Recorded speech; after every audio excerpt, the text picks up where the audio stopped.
నమస్తే welcome to reflection news. Chhatrapati Shivaji Maharaj కుమారుడు సంభాజీ మహారాజ్ జీవితం ఆధారంగా రూపొందించిన సినిమా చావ. ఈ సినిమాకు మంచి రెస్పాన్స్ వస్తుంది. ఈ సినిమాలో సంభాజీగా నటించిన విక్కీ కౌశల్ నటనకు ప్రేక్షకులు ఫిదా అయ్యారు.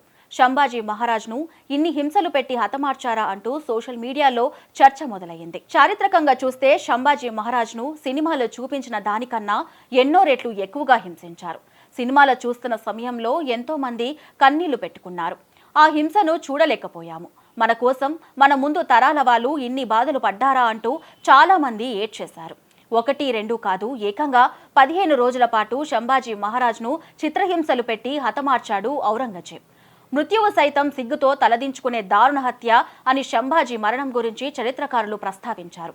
ఔరంగజేబుకు కంటిపై నిద్ర లేకుండా చేసిన ఛత్రపతి శివాజీ మహారాజ్ అనుకోకుండా 1680లో మృతి చెందారు. ఆ తర్వాత రెండవ ఛత్రపతిగా పగ్గాలు చేపట్టిన ఆయన పెద్ద కుమారుడు సంభాజీ 9 ఏళ్ల పాటు 1689 వరకు రాజ్యాన్ని కాపాడుతూ వచ్చారు. కొందరి ద్రోహం కారణంగా సంభాజీ ఔరంగజేబుకు దొరికారని, లేకపోయి ఉంటే మొఘల్ సామ్రాజ్యపు అంతు చూసి ఉండేవారని పలువురు గతంలో చెప్పారు.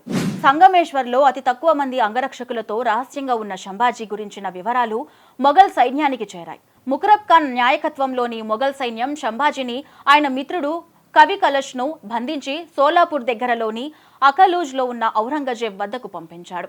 ఈ వార్త విన్న మొఘల్ చక్రవర్తి ఆ ప్రాంతానికి ఆనందంతో అసద్ నగర్ అని పేరు పెట్టాడు. సంభాజీ మహారాజ్ పట్ల ఉన్న ద్వేషాన్ని చూపడానికి మొఘళ్లు ఔరంగజేబ్ ఏమాత్రం వెనకాడలేదని చరిత్రకారులు చెప్పారు. తన ముందు ఖైదీగా ఉన్న సంభాజీ ముందు మతోన్మాది ఔరంగజేబ్ 3 షరతులు పెట్టాడు. మొదటిది, మరాఠాల ఆధీనంలో ఉన్న అన్ని కోటలు మొఘలులకు అప్పచెప్పాలి. రెండవది, మరాఠా రాజ్యపు రహస్య నిధులను ఔరంగజేబుకు ఇచ్చేయాలి. మూడవది, మొఘల్ కోర్టులో ఉన్న మరాఠా గూఢచారులు సంభాజీకి సహకరించే అధికారుల పేర్లు బయట పెట్టాలి. అక్కడితో ఆగని ఔరంగజేబ్ సంభాజీని ముస్లింగా మారమని కూడా కోరాడు. ముస్లింగా మారితే ప్రాణాలతో వదిలేస్తానని ఔరంగజేబ్ హామీ ఇచ్చాడు.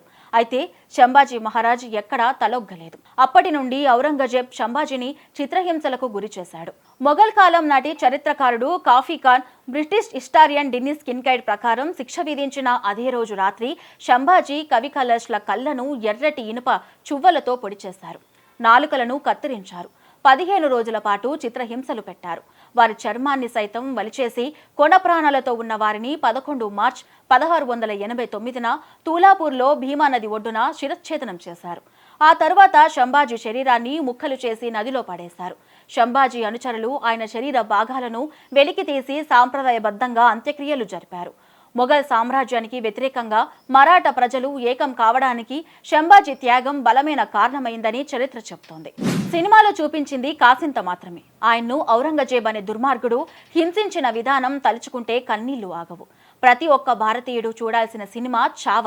ఈ రోజు మనం అనుభవిస్తున్న స్వరాజ్యం సంభాజీ మహారాజ్ లాంటి గొప్ప వీరుల త్యాగ ఫలం.